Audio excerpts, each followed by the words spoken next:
Have a seat on your porcelain throne. It's time to talk some shit on the Powell movement.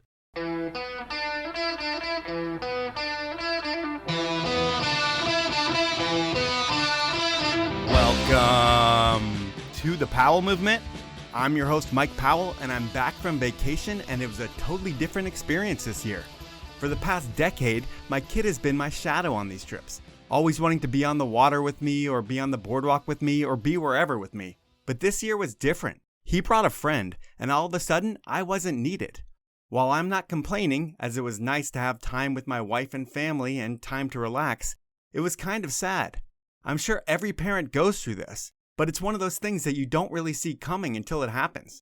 I mean, everyone tells you that time goes really fast when you have a kid, and as cheesy as that sounds, it's totally true. The bummer for me is that I know that my kid is not going to want to ski with me this year. He's going to want to ski with his friends instead of being with me. But I have a plan for this season.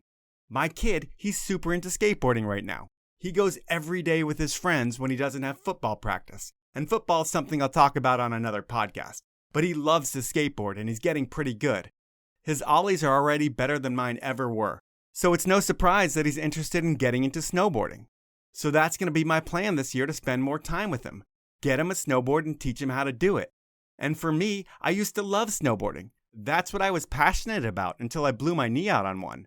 And once I blew my knee out, I switched over to skiing, and for some reason it felt so much better than being on a snowboard. So I haven't ridden a board that much over the years, as it hurts when I make a heel side turn. But since I've lost weight and my legs are stronger than ever, I feel like my knee's going to hold up on a snowboard, and I'm going to be putting a lot more time into it this year, and I'm pretty psyched about that. Not only for me, but for my kid.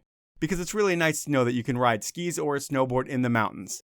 And soon, my kid will have that too. But anyways, I returned from my vacation, and I had a podcast scheduled to record the Thursday I got back. And I planned on having a really quick edit, and then turn it around and put the podcast out on Monday. Usually, I like to have a few episodes in the can, but being that this is summer and I've been traveling, I didn't have that luxury, so I've been pretty stressed thinking about getting these podcasts done. So I did my research early on in the week for my podcast that was supposed to happen today, because today's Thursday, and I'm supposed to record. I text my guest, and I get the dreaded, "I need to reschedule, sorry man," about 45 minutes before we were supposed to start our interview. So I'm like, holy shit, what do I do? Now, I do have interviews lined up for both Monday and Wednesday, and the Monday one I've done my research for. So in theory, I could see if I could move that interview up a couple of days and scramble to get it done. But that doesn't work because, to my surprise, the guest that I'm interviewing on Monday afternoon already has a podcast that dropped yesterday. So that whole plan doesn't work, and now I'm really fucked as I don't have a show to put out Monday. And the interview that I'm doing Monday afternoon, well, I'm going to have to push that one out as well to give the current podcast she has a little time to breathe. So I'm really starting to stress. I'm sweating up here in my studio. I go downstairs to vent to my wife about not having a podcast and being stressed about it. And she mentioned that since I just put out 2 of my best of Inappropriate Questions episodes with my ski guests, that I should do a 3rd, and that one be focused on snowboard guests only. And right there, my wife saved the day. I love her so much, and this is just one of those things that she does that's an extra benefit for me. She comes up with great ideas. So this week, I'm diving back into the archives and delivering another Best of Inappropriate Questions episode. This time, it's all about snowboarders. You're going to hear funny and heavy questions from legendary people like Jim Rippey, John Cardiel, Mike Ranquet, Joel Gomez, Pearl Jam's Jeff Ament, and many, many more. It's another fun walk through one of the best segments of the show. And before we get into it, I want to ask you to subscribe to the podcast wherever you listen to it, post about the show, or tell a friend about it. It really does help the show grow. And please, support my amazing sponsors who make the podcast happen. They are Stanley, Peter Glen Ski and Sports, Rollerblade, Elon Skis, and the 10 Barrel Brewery. Now it's time to jump into the Best of Inappropriate Questions, the Snowboard edition. So we are heading into the vault of inappropriate questions for the snowboard side of things. And I'm starting out with a former pro snowboarder who's known more for his fast, loose, powerful skateboard style. John Cardiel was Thrasher Magazine's Skater of the Year at 19 years old, and he had a really long, badass career. And there was a part of that career towards the end where he was on tour in Australia. He was running or skateboarding next to his tour van, and something happened, and I'd give you the exact details, but I didn't re-listen to his whole podcast again. But he was run over by that tour van and he got paralyzed. The doctors told him that his spine was severed and that he would never walk again. But this is John fucking Cardiel, and if you know who he is, you know what that means, and he makes shit happen. In this case, he stared at his toes for months on end, willing them to move, and eventually, he looked at one of those toes and it finally wiggled a little bit. Then he got all of his toes to move. Doctors were blown away, and Cardiel blew everybody's mind as he was able to do things that doctors never thought he would be able to do again. These days, Cardiel walks, he bikes, he does a lot of shit that doctors said he'd never do. And his whole podcast is so inspirational. I asked John 3 inappropriate questions that deal with the mental and physical effects of his injury. In 2003, you have your injury, you get yourself back, and you're in the U.S. I'm sure you have a ton of people coming over the house to check on the well-being of Cardiel, to see where you are mentally. And you've got to be able to look at people and tell that they feel sorry for you almost. And how did you deal with that? Well, honestly, I'm a super private person, and there's just some select friends that would come by, and I would just show them tricks on my fucking wheelchair and, try to wheelie around my backyard and, just let them try it on my wheelchair. I would just try and have fun being in a wheelchair and trying to, I don't know, man. I'm just trying to live, dude. And anybody who's down to fucking live with me, I'm cool with it. Okay, I will go with question number 2, and this is going to be related to the injury. You're lying in your hospital bed. You don't feel anything.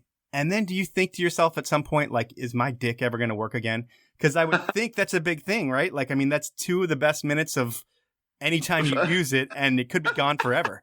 For sure, dude. It's fucking gnarly as shit, bro. It's the fucking realest shit ever, bro. I don't even know how to answer it to you, but I'll tell you what, losing skateboarding is fucking right there with it. So it's fucking gnarly, dude.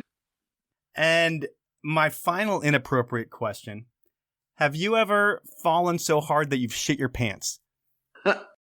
Nope. Have you ever heard of that happening? Oh, I have. After the injury, it happens all the time. I think it happened the other day. Okay. You say you're a very private person, but you're obviously sharing a lot today. I mean, fuck it, man. I'm here based on people that fucking have given me strength and that purchased my boards and fucking, you know what, man? I'm gonna just keep it real. I'm trying to keep it 100. So, if you know my story, if you want to know more, fucking ask me out. Everybody supports me, and fucking I am so very thankful that I can't not be honest. I love how transparent Cardiel was. I'm not sure if I could share that kind of stuff as it's so personal and so real. But real is what Cardiel has been his whole career, so I guess I shouldn't be surprised he shared so much. Next up on the inappropriate questions side of things is another absolute legend with a similar go-for-broke kind of style that Cardiel had. Mikey LeBlanc's snowboard career was known for gigantic teeth-breaking ollies and high-consequence rails and features. He's one of those super hard workers with a vision and sense of style, and everyone can see that in his Holden clothing brand. When it was time for inappropriate questions, I looked to Mikey's former team manager at Ride Snowboards, Matt Sickels, aka Sideshow Hands or whatever you want to call him, and Sickels asked a question about being screwed over by brands and has another one about regrets. This is going to be pretty much all work-related, industry-related stuff because, like I said, unfortunately, I just don't have any good, dirt material on Mike. He's pretty guarded in that respect. But let's see what I could dig into here. Number one, what was the most devastating transition in sponsorships over the years? You'd been on Solid, Ride, Division 23, M3, or even with Holden. Was there at any point you felt really fucked over or had to fuck someone over to get where you were going? I like that. I'm sure there'll be some Jarden in there because if anybody fucks anybody over, it's those guys. So good question. Have you been fucked over by sponsors or anybody in your career, or have you had to fuck anybody over to get where you are today? Well, it's funny that Matt was with Ride, and I wouldn't say I fucked Ride over when I left the first time, but basically Ride had a pretty deep balance sheet with the big shots, and they were paying me $200 a month, and I got an offer for $2,000 from D23. And I was like, guys, you want to match this or I'm leaving? And they're like, no. So I left. There was one other one that I will talk about too, which I rode for Scott Goggles for a while. Cool brand. Whoever the team manager was at the time, like, we were not feeling each other. It was kind of cool because near the end, after about a year and a half of me giving them a bunch of design ideas that they said that weren't possible, that were then in their collection like 5 years later, the team manager and I just both agreed, like, basically, we might have even said these words, but like, I don't really like you and you don't really like me, so why don't we just call this? Because we didn't. Like, every time we were on the phone with each other, I'm sure to one another, it was like fingers on the fucking chalkboard. I thought he was the biggest kook in the world, and he definitely thought I was just a fucking douchebag snowboarder. So that was probably the most aggressive one. Everybody else was great, man. I had fucking awesome sponsors the whole way through. Yeah, all of them were great. Is the Scott guy still in the industry? I have no idea. So I'm going to say no. All right, so I'm going to go to question number 2 from Sickels. Let's see, what was the most embarrassing moment in snowboarding? Either a time where you were just out of your element and had to puss out on a shoot, or a interview you regret saying something, anything you really wish never happened? Regrets. Do you have any? You know, the embarrassing thing is interesting. Regrets. I don't know. Embarrassing. Let me think about this for a second. I will say the only time my mother ever has seen me physically snowboard was at a contest that my sponsor forced me to go to. And it was at like the US Open Big Air or something. And it was at night. And like I told you earlier in the interview about wearing helmets, like, my mom's never seen me snowboard. I didn't do practice, just show up to the event. I was like, all right, where do you drop in? Went, tried to switch backside rodeo 5 and literally like landed on my head and slid down landing. And it's like, I'm not really embarrassed about it. It's just kind of like, I wish my mom had gotten to come out and actually see what I really liked to do, rather than just have her get scared more than she already was, you know? So that's one. I mean, regrets, that was embarrassing. The regret part would maybe be, I don't think I have too many, other than I should have gone to Alaska more. You know what would suck? If you were really great at something, and the one time your parents went and watched you, you didn't perform. It's like, I wonder if Mikey's mom ever knew how great he really was. And speaking of great, the next set of questions go to a guy who's definitely not afraid to tell you how great he is or how bad you suck. Mike Ranquet is one of the most polarizing figures in snowboarding. Even today, he puts out podcasts where he'll throw anyone under the bus. You do something lame in skate or snow, and Ranquet is there to call you out. While it might be lacking in production value, it is truly amazing thanks to the I don't care who the fuck you are attitude that Mike Ranquet has always had. And to do these inappropriate questions right, I needed to get another legend to ask the inappropriate questions to Ranquet. And I did something that could have pissed Mike off. I got a skier to ask the questions. But Ranquet wasn't pissed at all because the skier I got was Glen Plake. Question number 1. What do you do to your handler / interpreter in Argentina after a week or so of being bothered, or he's been bothering you? And you can also say, feel free to name the accomplice is... Yeah, I was going to say, that's so funny, dude. So you've got an answer for Glen's question. Yeah, I love his use of like how he turned that all on me, and then he's like, "Oh yeah, the accomplices." Okay, so yeah, this pretty boy. Everyone back then in Argentina, all dudes from Buenos Aires, looked like Jim Morrison. They all had long hair, and this guy worked for Rip Curl. He was the interpreter, but would never wake us up to get on the early lift because he was always fucking hungover. Like I was hungover every day, but this guy, he'd go out to like 4 a.m., 5 a.m. He'd roll in when we're waiting for him to wake us up or take us to the ski patrol shack or whatever. So yeah, the last morning we fucking gave him a homok, just shaved a stripe right down the middle of his head. Oh, no way. He woke up fucking freaking, Glen filmed it. And we didn't understand why he was freaking so bad. It was because he had a huge fucking scar on his head from getting some like surgery when he was a child that really kind of fucked with him. And all of a sudden that scar was exposed. Like, it was awful, actually. But it was Glen's idea, and he did have it coming. Yeah, something had to happen, for sure. You pretty much brought that guy's childhood scars back, and they probably tormented him until his hair grew back. Now we'll go with question number 2. Okay. Mike Ranquet, you are a badass snowboarder. Are you as good as Sean Palmer? Unless there's a bib with a number on it involved, I'll smoke him on any mountain. But once he goes into race Palmer and puts a helmet on, fuck, I don't even want to be on the same chairlift. So, yeah, it'd be a hard one to judge. But, yeah, I'm better than Palmer.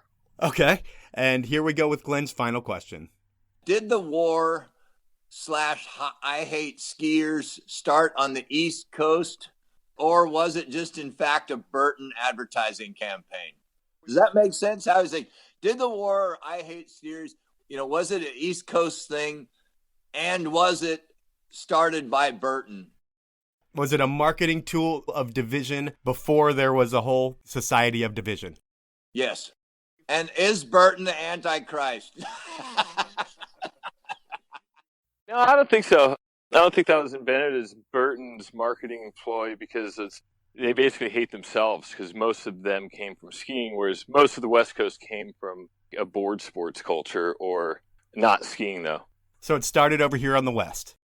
Yeah, I think so. In the East, until we started making half pipes, they just wanted to do races. They wanted everything timed.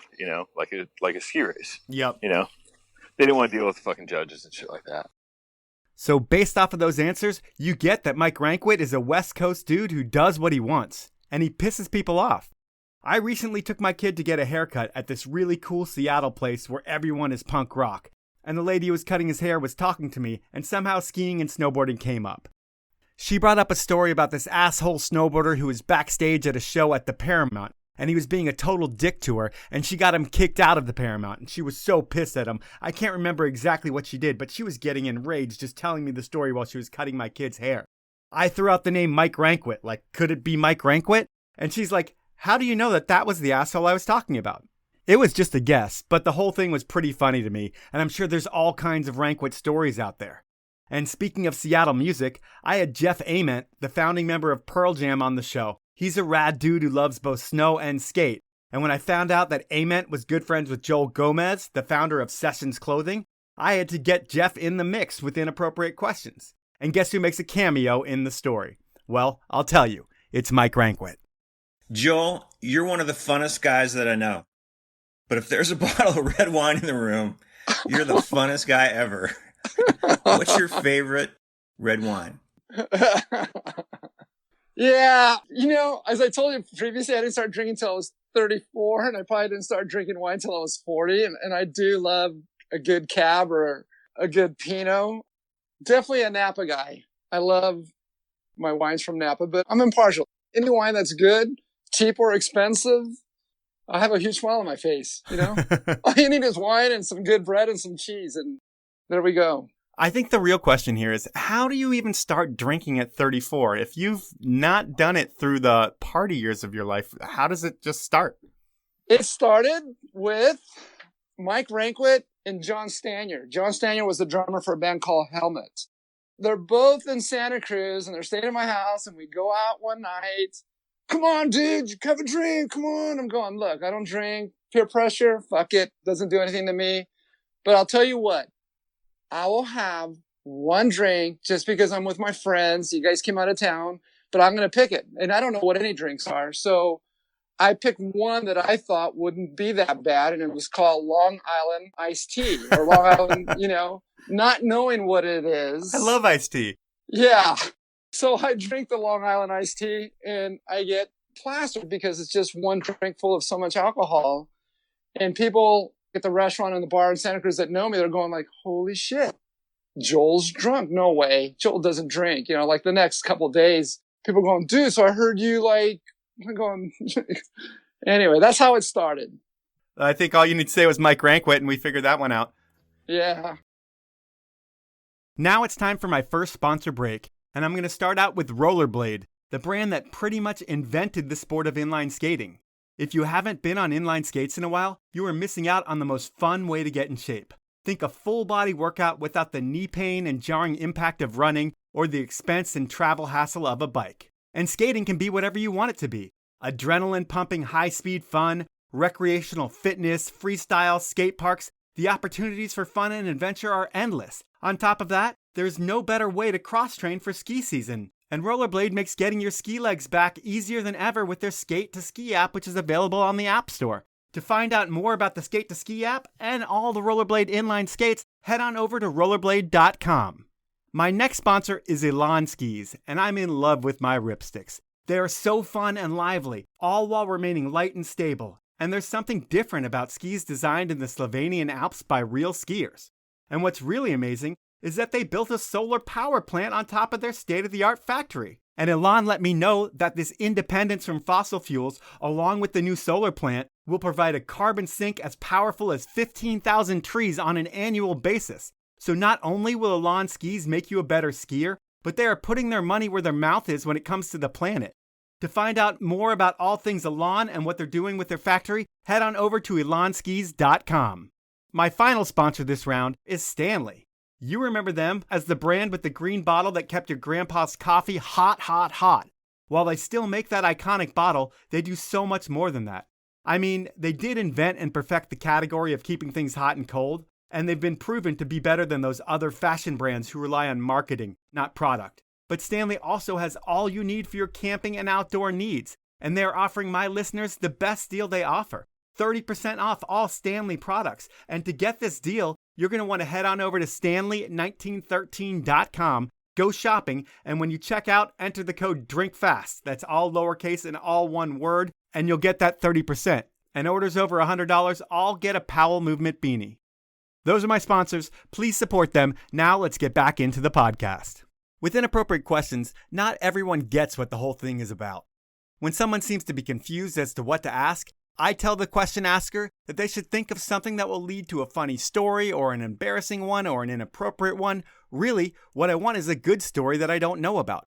Some people are better than others at this, and when I get other podcasters in the mix, they usually understand what to do and deliver. So I interviewed snowboard and announcing legend Todd Richards. And if you didn't hear Todd on his Olympic halfpipe call, it was one for the ages. He pretty much said that the judging at the Olympics is a fucking joke, and he said it on a live Olympic broadcast, and it was totally authentic. Most people would get in trouble for something like that, but I believe Todd was applauded from all corners of the earth for having the balls to call it how it is. So Todd has a podcast. He's a co-host of the Monday Mass with skateboarder, surfer, musician, and action sports personality Chris Cote. I don't know Chris, but he seems to have an amazing sense of humor, and he did a great job with these short but sweet inappropriate questions for Todd. As an act, can you please explain what it is to be a jacuzzi Casanova? What is a jacuzzi Casanova? Yeah, he said as an act. As an act? Oh, he means from the movie. Like, okay, so it's basically boning the air tube in a jacuzzi, the jet. That's what was being alluded to in Out Cold. Okay. I had a jacuzzi growing up. I'm not going to say I'm familiar with that or I'm not familiar with that, and we'll leave it at that. We'll go to question number 2. In terms of manscaping, Todd, could you please explain the levels, the depths that you go to be the completely hairless individual that you are from neck down? So Chris had told me that he had seen you many times wearing nothing, and you have just the perfect skin everywhere, and he's just wanting to know what you do to make that happen. I don't think Chris has ever seen me wearing nothing. All right, fine. I made it up. I definitely don't have a lot of hair. I was born a hairless ape. There's not a lot of manscaping that goes on. You know, you go for like the summer trim, you roll in there and you whack a few weeds, and that's about it. There's no hearts or any like crazy like stripes or anything. Well, if you are going to do anything crazy, I would think a handlebar mustache right above your junk would be pretty awesome. Maybe like make an elephant face. That would be pretty good too. Next up on the question front is an absolute legend when it comes to snowboarding. And he's not the first or even 10th name that comes to mind when I think of snowboard legends. But really, Chad Otterstrom has been killing it on the pro level since the 90s. I mean, this is a guy who won Trans World's Rider of the Year in 2005, and he's still putting out more internet content than most big-name pros these days. So, for the Inappropriate Questions, I wanted to get an old friend of Chad's in the mix, and Matt Peterson is that guy. He was part of Chad's Army of Darkness crew. I believe he's from the Midwest as well with Chad, and he's a former pro snowboarder himself. Matt's now running the marketing at Palisades Tahoe, and he's always up for an industry award, and he usually wins them. And he checked in with Chad to see if snowboarding has gotten more serious than it was when they were kids. Snowboarding to me doesn't seem as wild anymore. Lots of coaches, programming, planning, marketers, marketing plans, X Games, sales cycles, yada yada. I remember it more as trying to make a movie on our own, like AOD 1, 2, or 3, in between shitty jobs like being a janitor or whatever. It felt like we were on our own, figuring out for ourselves. My question is there a part of snowboarding that is just as wild as it was for us back in the day that I'm missing? Where is it? So there you go. He's at Woodward, where he doesn't see the wild, crazy shit that could happen behind the scenes in snowboarding, if it even exists anymore. And you are on the front lines. Does it exist? It exists in the backcountry in splitboarding, I think. I mean, not the wild. I mean, it does.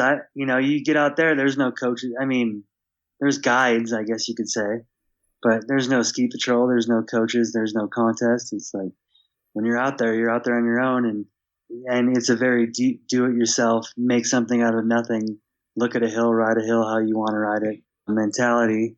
But it's definitely not as wild as it was when we go to the Cook-Proof jump at Vail Pass. I think Matt and I, and Mike Sweeney and Kurt and I went and hit it. Those were wild days. We're just like, we're going to hit this jump. And we called it the Cook-Proof jump because no kooks would hit it because we built it over this huge gap. And we hit it and we were just like, I hope we clear this thing. And then I think Matt did a Rodeo 7 and we all tomahawked all day. I don't even know if there was a game plan or anything. We were just randomly there and having an awesome time. And that was totally figuring it out. That's what splitboarding is for me now, because it's more about just looking at all the different mountains, figuring out how to get to them and ride them good, and maybe how to do tricks here, kind of like the Craig Kelly effect, like be the ball, like, oh, you're going to ride down like that. And if the hill goes to the right, you're going to go up and, maybe you spin, maybe you won't. And when you're 42, that's super appealing because, like just the struggle of getting to the top of the mountain and riding down it on your own and getting home safely and all that stuff feels like it was back in the day, except for I call it adult boarding, and what we did back in the day is adolescent boarding. You're replacing a lot of risk with a lot of adventure and some risk. Exactly. Yeah. Less risk, like less concussion-y style trauma for sure. You're going far out. There's no ski patrol that's going to be there in 5 minutes. So Chad explained that for him, snowboarding has become adult boarding without as much risk. But Chad is old. I will always believe that there are kids out there who are going to huck themselves in the name of progression. Is it the smartest move? Maybe not. But people who are riding like that are too young to understand that. They don't understand the risk. They don't understand the consequences that happen when you don't land your shit. But there is something special to see a young person really pushing the limits. I mean, most of us become a little bit softer with age, except for Sarge. Patrick McCarthy is a team manager and has a desk job in snow, but he doesn't seem like he will ever reel it in riding-wise, especially after a storm. And the one thing that the Sarge will always be known for is having a good time.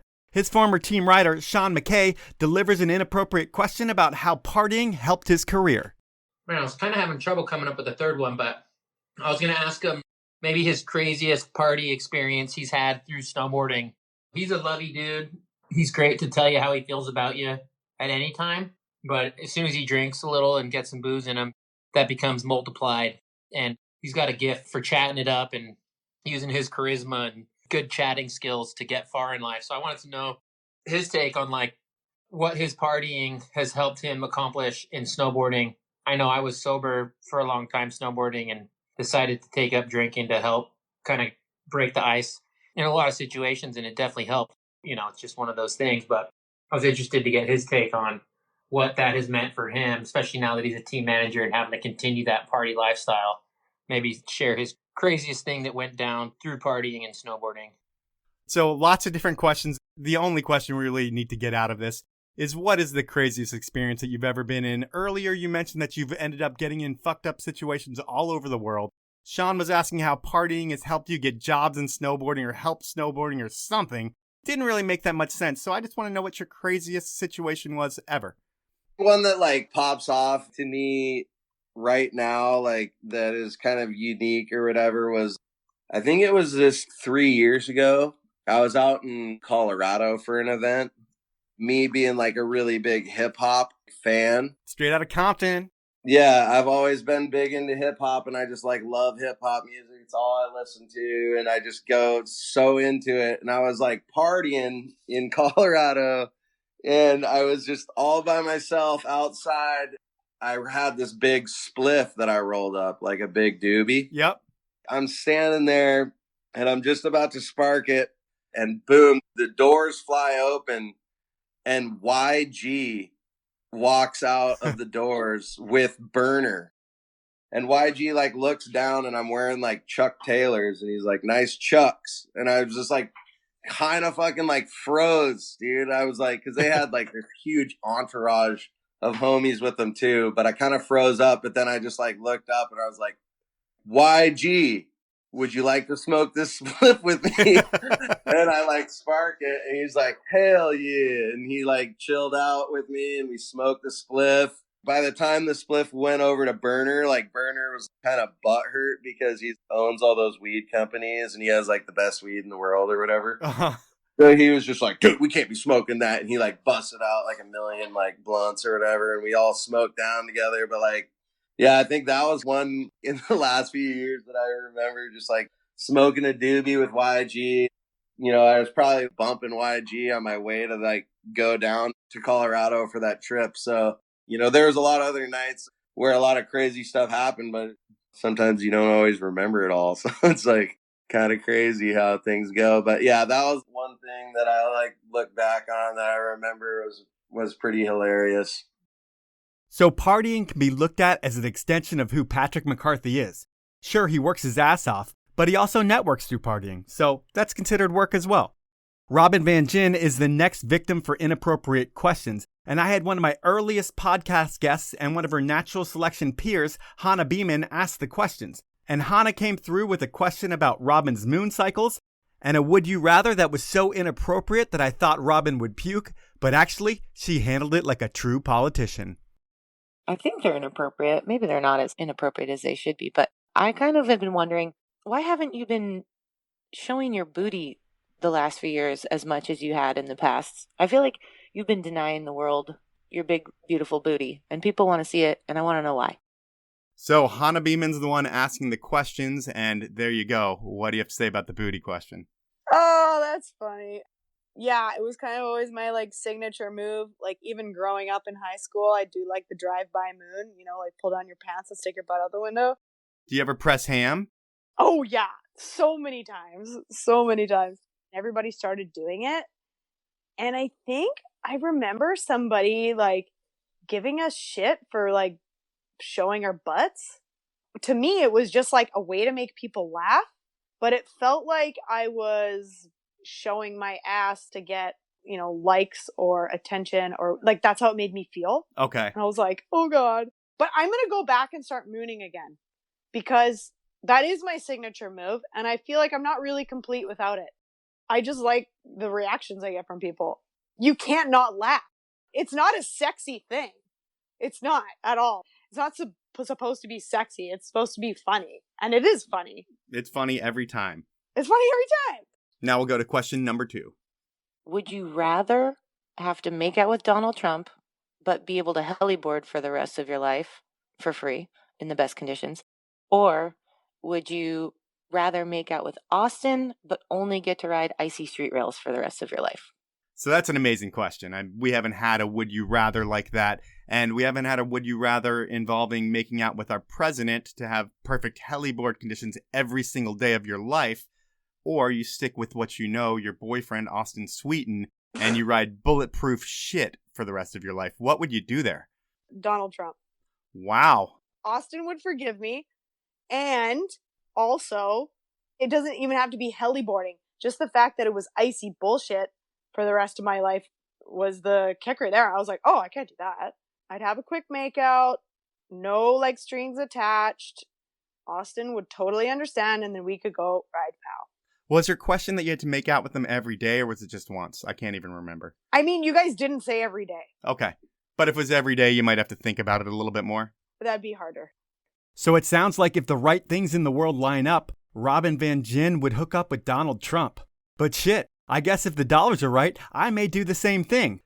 But to do that, I'd need to be stoned so I could forget about it pretty quickly. And speaking of stoned, we haven't had many weed questions come up until now. Shaun McKay is back for his second round of questions, and he delivers them to the man with the best beard in snowboarding, Eric Jackson. I think when he was still filming for Standard, he started coming up to Washington and riding Mount Baker a lot. He kind of was hanging with Nate Lynn. He's a local Baker hardcore dude who's super gifted snowboarder, kind of a awkward dude as far as personality and like marketing himself wise. He was really good, and he showed a lot of people around Baker and did a lot of good for people, and he is a good stand-up dude. But I know Eric had a little funny bout where he was staying at his house, and I think he was like stoned in his bathtub or something and fell asleep and overflowed the bathtub and like totally flooded Nate's house in the middle of the winter. I don't remember if I ever asked Eric about it or like what his explanation of it was or like what his story is with that whole thing and what he ever did for Nate to make up for that. Maybe just ask him to explain what happened in that bathtub on that fateful day he overflowed it. Yeah, well, first of all, Nate and I are great friends. I was actually just on the phone with him a couple minutes ago. But really, the story that happened there was we were out snowmobiling, and I hit this drop, and there was like this tree stump, and I nailed this tree stump after I landed. And I shifted my sacrum. I didn't know that at the time, but like my ass was just like completely black and blue and I could barely walk. And so I was staying at Nate's house and he was like, dude, you should take an Epsom salt bath. So I was taking all these Epsom salt baths because it was drawing out the bruising and I could barely walk. Basically what happened, it was me, Nate, and Sammy Lubke. And I turn on the bath. So I'm running the bath water and we're watching one of the Standard movies. Someone's part came on and I was like, oh, I want to watch this. And at the time, Nate had some pretty green tendencies and we may have smoked a little right then. And I just completely spaced. We're all three just sitting on the couch and I hear the water kind of like overflowing and it was actually in a trailer. Yeah, like obviously get up, jump up and start trying to do everything I can to start cleaning up the water. Yeah, he was super. That was the most angry I've ever seen him. I felt bad, but dude, I was a kid and I was stoned and I was hurt. I could barely walk. What are you going to do? Ejek was going to take a bath, but then he got high. Pretty much, dude. That's what happened there. All right, so we will jump into question number 2. All right. I was going to ask him what his thoughts were on snowboarding under the influence of marijuana, if he's done it, what he thinks of it, and if he condones such an act. So that ties right into where we were just at. Do you smoke a lot of weed, or did you? I don't smoke weed anymore. I smoked so much weed in my lifetime, I just got totally smoked out. It's not for me anymore. But at that time, especially that season with McKay, there was definitely some wizard smoke rolling around the mountains that year, for sure. And what are your thoughts on riding under the influence of it? I was never really like, okay, in the Standard Films days with John and I, yeah, we would roll up to the sled spot and smoke a joint and we would film high all day. But that was when I was real young. And then that stopped. Like that year with McKay, we'd snowboard all day. And then towards the afternoon, maybe it'd be like, yeah, fire one up. Or like if it was like a super cloudy, powy pillow day or something, like maybe. But that winter in particular was really serious for me where I was focused. I had goals. I had all my tricks written down that I wanted to do, even down to what grabs I wanted to do with the tricks. I was really focused that year, so I wasn't really burning and bored. It's time for round 2 of my sponsors, and I can't tell you how much I love the beer and other tasty beverages that the 10 Barrel Brewery creates. I'll always be a huge fan of the Profuse Juice and their Pilsner. And the craft cocktails, which have real hard A, are potent and kick ass. But what I've really been enjoying lately is their clean line seltzers. These are crisp, refreshing 100-calorie cans of awesomeness that's perfect for these hot summer days. My only complaint is that they go down too fast. So next time you're at the store, pick up a 6-pack of Clean Line and you'll have a new favorite seltzer. To find out more about the brand, the Pacific Northwest's best lineup of beverages, their all-time pro athlete team, and how much they support ski, snowboard, and bike, head on over to 10barrel.com.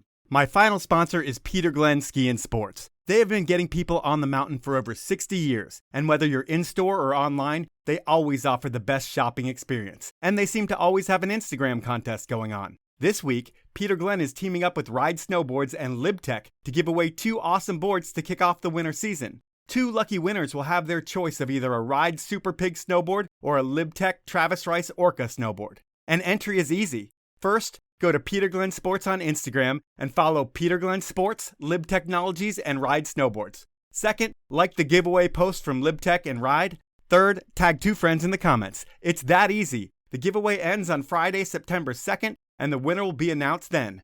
Good luck. Those are my sponsors. Now let's jump back into the podcast. Traveling is part of being a professional snowboarder, and the dudes that are killing it in the streets, they need more than just flights. Over the years, there have been winches, bungees, tons of shoveling, and homemade drop-in ramps. But when you're traveling, a drop-in ramp is something that you have to build. Dan Breezy knows all about that, and Super Agent Jameson Keegan asked Dan about the best way to get a drop-in ramp built on the road. Yo, Dan, it's Jameson. When you and your crew went into that Home Depot and used all their tools and supplies to build that drop-in ramp, did you guys pay for all the stuff you used? Can you set that situation up for us? So what is he talking about? We flew into Anchorage to start filming for real snow. It was my second real snow. We got up there and we were driving around looking at spots, and we were hoping we'd get, some other crews with some equipment, and turned out nobody had anything. So we went into Home Depot and started buying everything we needed, and we needed to build a drop-in ramp. Well, it was, -10 up in Anchorage at that time of the year. So we didn't really ask anybody. We just got all the wood we needed as we were walking around the store, and just literally set up shop in the back of the store in a corner and just started cutting the wood and putting it together. And halfway through, the store manager pulls up and just is like losing it. He's like, "You guys can't be running power tools in here. Who gave you permission?" And, at that point we were too far along. And I was like, we'll be done soon. And just kept going as quick as we could. And we sure did pay for everything, but it was a cool little experiment. Keeping up with the theme of Alaska, it's important to talk to someone who comes from there. And Alaskans seem to usually have a screw loose. From what I've seen, they truly go just as big at the bar as they do on the mountain. And they always seem to be the most fun people in the room, at least when they're partying. But that's my take on things. Patrick McCarthy is a Washington guy, but he manages athletes from all over the world, and Alaskan Sammy Lubke is one of them. And while it was tough getting a lot of information out of Sammy during the podcast, he sure did seem to let loose with his answers for inappropriate questions. What is the craziest Alaskan thing you've ever witnessed in your life? Oh my God, the craziest Alaskan thing I've ever witnessed. There's been a lot of crazy Alaskan things. I guess it'd be probably the parties my mom threw at the house in Girdwood at Twin Peaks. Always the craziest shit went down at Twin Peaks. Well, you can't just say the craziest shit. What does that mean? I think I was too young to really experience, but probably... I mean, you can't throw it out there if you can't think of what the craziest shit is. Were people being thrown off balconies, total debauchery? What are we talking about? Craziest shit. Well, I can't even say. Really, probably involved people that I don't want to say. What happened? You don't have to say who it was. Oh, man. It kind of involves my mom, so I don't really want to throw that one out there. All right. We'll leave your mom out of this, and I will go to question number 2. What is the wildest night you've had after a win on the Freeride World Tour? The wildest night after a Freeride World Tour win probably wasn't after a win. I'd say it was on the Freeride World Tour. This was probably after an event got canceled. Me and the boys packed up our shit and we went and sent it super hard. We were in Geneva and we knew we needed to get to Austria for the next event. So we got on a train from Geneva wasted and got to our friend's house in Innsbruck. And we're like, we're going to party all night and we're going to send it on the train the next day to the hotel in Fieberbrunn. And we'll have a place to stay, right? So we go out, freaking go to the reggae bar, go super hard there. We go to the strip club with our boy who's got an ear infection. He's never been to a strip club. He's 20. So we all buy him a lap dance. We send him in, bring him out, big smiles on his face. I won't mention the other things that happen, but we get on a train. We're just like, we're going to stay up all night. So we get on the train 6 a.m. in Innsbruck, and we send it all the way to Fieberbrunn because we're going to get into our hotel. We're like, we're going to check in that next day. And we get there, show up, just totally wasted. And we're like, yeah, we're checking into our rooms. Like, yeah, your rooms aren't going to be ready till tomorrow. So we all just pass out in the lobby till the afternoon, until they basically were like, you guys got to get out of here. So we got all our bags and shit just kind of like laying in the hotel, and we're just piles of shit. And that was probably one of the biggest, heaviest nights that we've had. Is that type of traveling circus the way the Freeride World Tour is with you and the crew when you're on the road? Maybe not that hard all the time by any means? Just the wolf pack. Just the wolf pack. Yeah, not everyone does that. Everyone's a little more clean cut, but the boys that I usually travel with are some of my best friends, and we have a good time. So we make sure to like stick together and have a good time and make things happen. You know, we're never going to steer away from a good time. All right, well, we will go with the last inappropriate question here. How young were you the first time you sold someone weed? Oh, man. You know, what's funny is like, I never sold weed. I never was a weed seller. It was probably like 15. Me and my buddy, we decided, hey, man, like, we can make some money here. So we bought an ounce of weed for super cheap. And we split it up. We eyeballed it. You could sell eighths for $50 at that time. Got a bag for $2.50. Sold every eighth for $50 an eighth, and made like $400. And that was not the start of my weed selling, but one of my good buddies' weed selling. And I shouldn't be saying it. I'm not throwing anybody a bus. No names. But yeah, probably about 15. But we were heavy weed smokers. That's all we did. We weren't even party animals. There was no drugs. Do you smoke spliffs?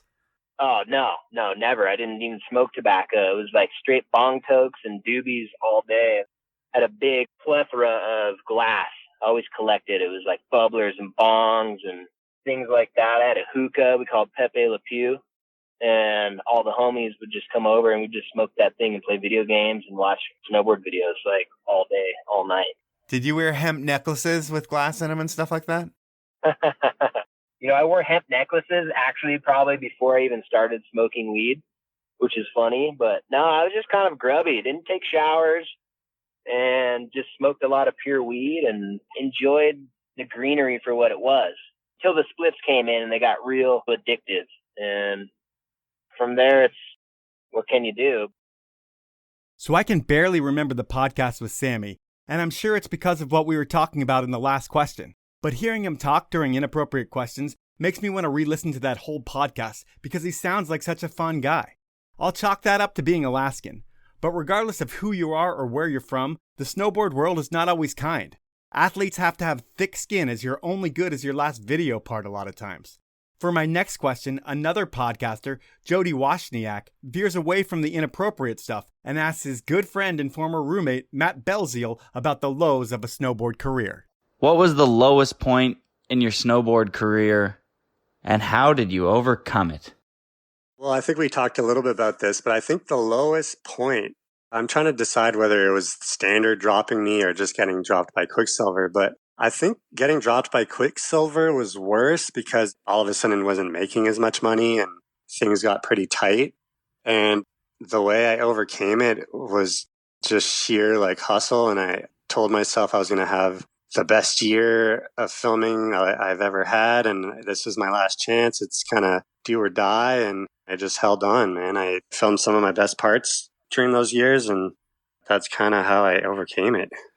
While Matt Belziel powered through his lows, he definitely came out on top as a real estate investor, and he's killing it these days.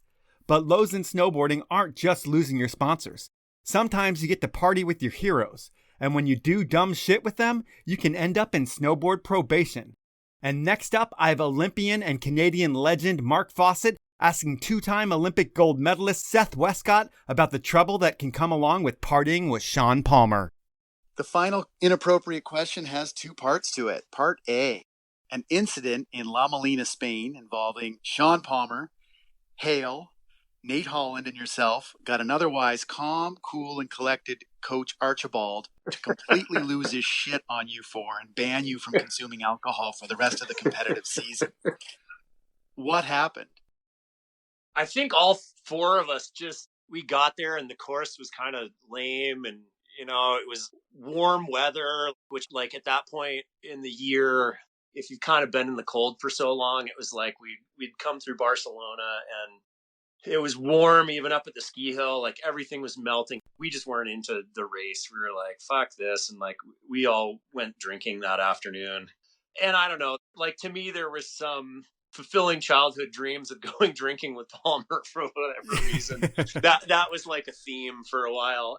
But we all got fucked up and we went to a bowling alley, and I ended up exiting the bowling alley before whatever really happened. I kind of missed the meat of it that afternoon. But yeah, like, Jeff Archibald was a great coach. He brought a lot of amazing perspective from his racing years and is generally like this super mild-mannered kind of Zen guru for us on tour, and was also instrumental in a couple line choices for me that helped win both the Olympics. Like, he's an amazing tactician at being able to pick out lines and come up with a tactical plan. And I remember him distinctly losing his shit with a voice raised, being really pissed at us and really disappointed. And yeah, basically being like, if you want to be a part of this team, none of you are allowed to drink alcohol for the rest of the year. Just losing his mind. And I can't remember what happened in the bowling alley. Could have been fire extinguishers, could have been other things. Like, there was definitely some wild moments like that happened over the years. But yeah, he lost it on the four of us, and we were on probation for quite a while. I think even through like the next good portion of the early part of the next year, like down in South America and stuff. We were in detention for quite a while. All right, we're going to go to part B of this question. Okay. Part B of this question, there was a rat involved, and you supposedly led the charge of retribution. True or false? I don't know that I led the charge of retribution, but I also don't remember who the rat was. But I feel like this is probably one of those times where, like, the four of us were probably so out of it that, like, whatever had happened, it was really obvious whatever had happened. So, Drinking stories are always fun ones to hear, but I really like hearing stories about taking mushrooms. And I don't get many of them on the show because some people aren't that comfortable talking about that kind of stuff. But I do think that is changing as mushrooms are getting more and more accepted by society every single day. And when it was Luke Mitrani's turn for inappropriate questions, he asked Danny Davis some great ones. Here is my favorite. What is the story about when we all ate mushrooms at your house and we couldn't figure out the blue screen? And the truth is, I really want you to tell me because I don't even know what the story is. But I know there's some crazy stuff that happened that night because that was a crazy night. There you go. The story behind the blue screen. We were young guys experimenting with psychedelics. We ate some mushrooms from this guy's closet. And I think I have some photos of the mushrooms still. Some of them were like as big as our heads were. Whoa. Yeah, they were crazy looking. And I remember that I had to go pick up Mason from the airport. So, like, I didn't dive in when everyone else did. I had to run and get Mason from Reno Airport. And then when I got back, we dived in. And we started in the evening. And so it was kind of like bright outside. I remember laying outside a bit. And then we couldn't figure out my TV. You know how, like, when you can't figure it out, sometimes the screen goes blue? Yeah. And you're on just a blue screen. Well, it was blue screen and it made my whole house blue. and we couldn't figure out how to turn the TV off. We couldn't figure out how to get the blue screen to get to a different screen. And I just remember all of us just piled up in my couch. Like, I'm pretty sure Lego was here. I'm pretty sure Mason, Jack, Luke. I don't know if Kev was here, but we had a big crew and everyone was just piled out on the couch, terrified of this blue light that we couldn't figure out how to get off. And then the night continued from there. We walked out the mountain and went up to this. There's like this cell phone tower on top of the mountain behind my house, or the hill that we live on. You can climb up this cell phone tower that's pretty cool, and you overlook all of Truckee. And yeah, it was a long night. I can't believe Squid asked me that question, but essentially a bunch of idiots stoned out on mushrooms who couldn't figure out how to turn off a TV. That's what happened there. You know what? The Mitranis are a super talented brother tandem. On a snowboard, Jack was and is a badass, and Luke, well, he was on another level and was on track to become the best of that whole crew. But with sports like these, injuries happen and everything can be taken away. And that's what happened with Luke. But what could be a sad story isn't, as the dude is so talented and now he's working on his singing and songwriting career in Hollywood and figuring out the whole dad thing. And his brother Jack seems to have mastered being a dad.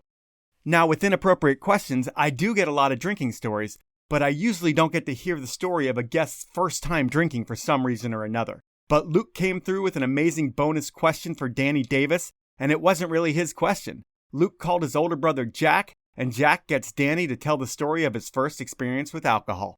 And both of these questions kind of make me think the Mitranis might have been bad influences to these guys when they were younger. Here is a question from Jack.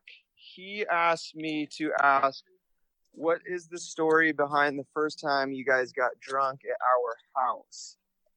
Yeah, that was probably my first time ever drinking. Thanks to Jack and Mike Goldschmidt for being the people who broke my drinking cherry. I wasn't good friends with these guys yet. I had just gotten to SMS for my first year of school, and I was trying to fit in. I was trying to hang out. I didn't really know anybody at this point. I knew of Jack and Luke. I knew Kevin Pierce, but like he wasn't going to school there. And so everybody's like, let's go over to the Mitranis and hang out. So a few of us went over there. I think it was my buddy Joey Hodges, myself, Mike Goldschmidt, and Jack. And they were like, yo, let's get drunk. And I was like, whoa, crazy. So we broke into Jack's dad's wine cellar, which didn't take much to break into. You just opened the door. Right. But he had this really rad wine cellar, man. This house that the Mitranis had was unreal. Like this beautiful house in Stratton, super old, probably like 1700s, maybe early 1800s. I have no clue. Really cool. And so down in the basement was this really rad wine cellar full of a ton of shit. And for some reason, we decided to grab amaretto. And for those people who amaretto's not ringing a bell, it is like this liqueur, like this dessert syrup. Like sweet. Really sweet and really thick that you put on things. And sure enough, we drank the whole bottle of amaretto.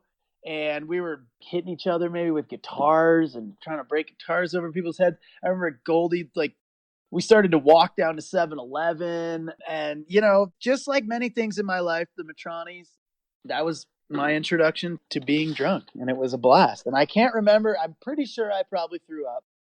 But that was the early drinking days for Dan and Jack. Luke, I don't think was with us. No, he said you put him to bed.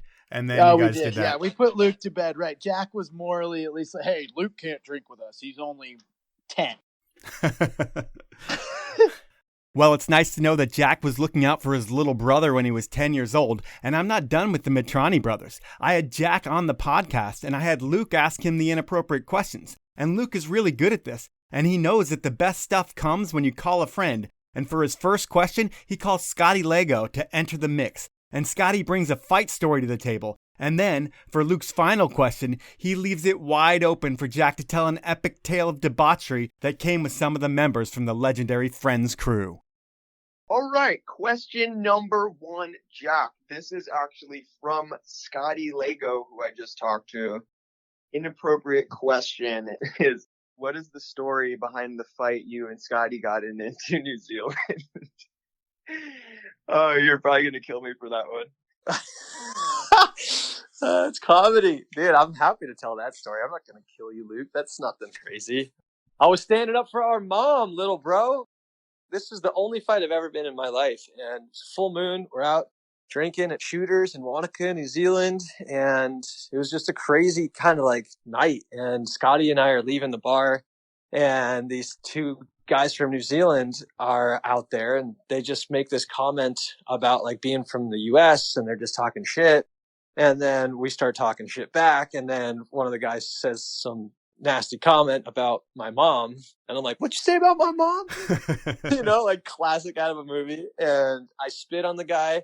He comes after me. The other dude comes after Scotty. And it was cool to learn that I actually knew how to fight, maybe the liquid courage. And we both won the fight until we're walking away. And I have my back turned from him. And Travis Rice is there. He actually breaks it all up. And I'm walking away, and then boom, sucker punched from behind, punched in the nose, broken nose, fall to the ground. Next day, Scotty realized his knuckle's broken, and he's filming for Travis Rice's movie. What was the one before Art of Flight? How am I forgetting this? That's It, That's All? That's It, That's All. And has to fly back to the States, get surgery, and fly back the next day from New Zealand. So, Jack, question 3 to me is just asking you, what's the most ridiculous thing you've done with one of the Friends crew members, whether that be Scotty, Mason, Kevin, or Danny? Who's the most wild, and what's the craziest thing that you got into? Oh, man. I know, it's a pretty wide open one. It can go anywhere. Oh, that's literally impossible. I got in trouble with all of those guys. I mean, I remember pushing Danny in shopping carts home from the bar in Australia, like 10 miles. One time with Lego and I always love to get in the most trouble, I think. And we were out in Locks, and we were coming home from the bar and decided to like throw all of the outdoor furniture off like the ledge of this hotel. And then the door's locked for the front door of this hotel, and it's this like beautiful historical hotel, and he rips the whole handle off the front door of it. We get in, we go back to the room, and then we feel bad. So we go down, we put everything back on the patio.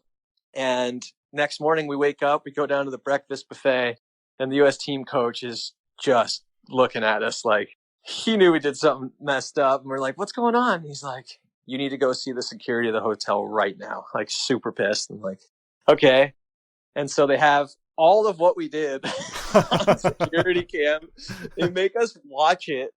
And then they tell us that we have to pay like 3,600 euros to fix all the chairs, when the chairs were like, they're like tiny bit bent. And Scotty's like, here, bends it back. And the guy's like, no, you have to pay us. And they have the handle out on the front. And so we're just like, oh man, that's one of a billion stories.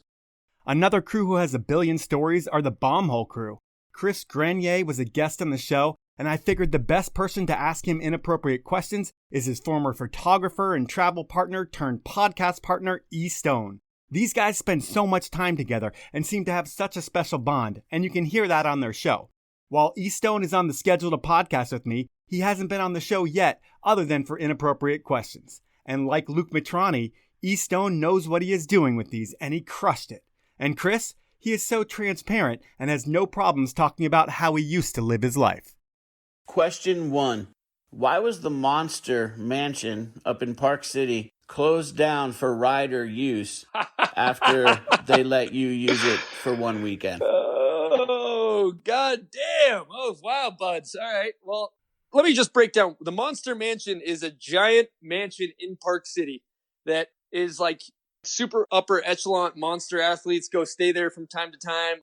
It's got like 15 bedrooms or some shit. It's got like indoor hot tubs and pools. It's like crazy. Just like a psycho, like Rick Ross mansion, right? So one time I basically hit up the team manager at the time. I was like, hey, it's my girlfriend's birthday. Do you mind if we go up there? I was like, it's just going to be me and her. Obviously, I got on the phone. I called all my friends. We had a crazy party there. And at that time, I did enough substance aside from alcohol to probably kill a normal person. I remember I just really was being excessive in my partying. And I ended up puking black shit on the carpet. Oh, man. Like black throw up. I don't know what happened, but they had a whole cleaning service and they basically shut the Monster Mansion down for rider use for a number of years after that debacle because I went up there and fucked some shit up. And yeah, so that's kind of another example of why I don't drink. Shit like that would happen on a regular basis. But you kept your contract?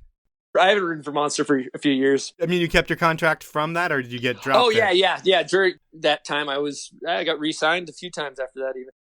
Question 2. Some years ago, we did a trip to your hometown in Mass, and I believe it was a Videograss trip with Scotty Stevens, maybe Jake O.E., Justin Meyer, Chris Bradshaw, and yourself. And one night, you kind of disappeared, and the next day, we had a huge day shooting. I think I got 2 Scotty Stevens covers that day. I noticed you were really sluggish pulling the bungee. What happened that night? Where were you? Why were you so tired that day? Oh, goddamn! He's put me on blast, man. He's good. It's good because I don't do this shit. This also is telling you, like, it's explaining why I don't party very well when I'm going to tell this shit. So I remember I was hanging out with my brother, and I think him and his buddies, they have poker night or some shit. And I was like, oh, I'm going to come over for poker night. And, we ended up getting a whole pile of some type of substance that keeps you awake. Yeah. And did that all night, like didn't even sleep at all. And then woke up and I had to pull the bungee into this fucking brutal bungee pull. It was just like everything you had. I probably smelled like a fucking dead person. I was like hurting, like just so banged up and like dehydrated and just, that was miserable. And yeah, that's the kind of dumb shit I would do on a regular basis when I was partying. So good thing you quit. Yeah. While Chris is no longer partying, I hope E still does some of that dumb shit. And really, with the crew that Chris travels with, and the fact that he's one of those dudes that thinks things like diarrhea are hilarious, I'm sure dumb shit happens literally and figuratively all the time. He just doesn't wake up with a hangover anymore. And to be honest, the reason I know that he thinks diarrhea shit is funny is because he told me that the other day. I would never just assume that about somebody. So that's the best of Inappropriate Questions, the Snowboard edition, and like I said, I had to scramble to get this one done. And that was a good thing. I need to put that stress and pressure on myself every once in a while to let myself know I'm still alive and not some podcast robot. And my guest who canceled? Well, they reached out an hour after the cancellation to let me know that they have a terrible case of the flu, and they're so sorry, and that if I needed them, regardless of them being sick, they would do the podcast. That was so rad to hear, and I appreciate that. But like I said, this was a good exercise in making things work, and I'm stoked on how this episode came out. I hope you enjoyed it. At this point, I want to thank you for listening, and I want to ask you to please support my amazing sponsors who make this show happen. They are Stanley, Peter Glen Ski and Sports, the 10 Barrel Brewery, Elon Skis, and Rollerblade. Have a great week, everyone.